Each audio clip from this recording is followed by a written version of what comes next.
Hi, this is Chris Callop with musegrid.com. We're going to take a look in more detail at the diff template.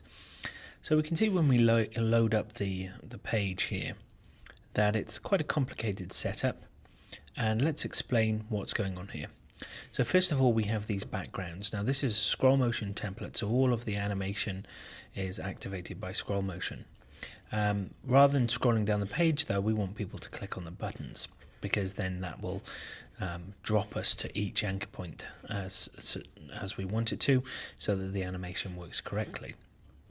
Now the items on the page are in their final position, or their central position, so they've faded in or they've moved in, they're in their final position, and then after that they would transition out. So as we go down the page, we can see everything in its location.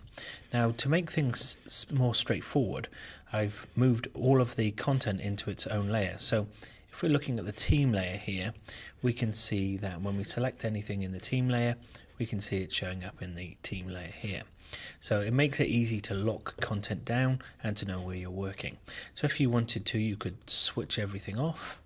You could lock all of the other elements down, and we know that when we select content, it's only going to be on the team layer.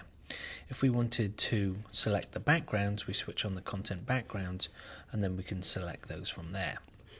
So that's allows us to modify different units without worrying about moving other content as well.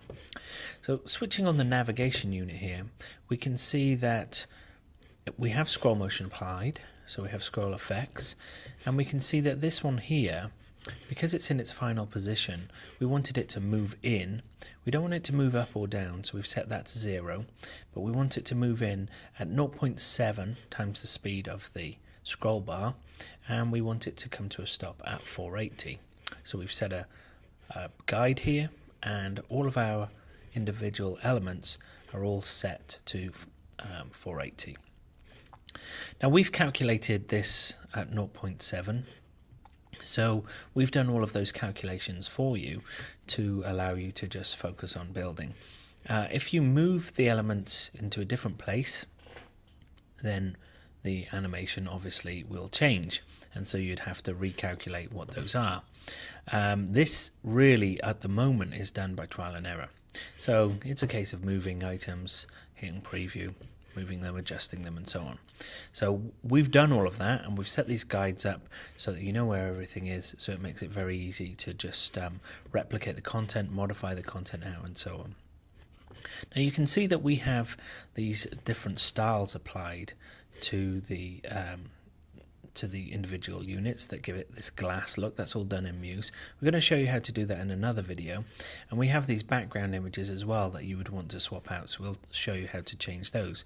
But with regards to everything else, it's all just content and just editable in Muse as you would do normally.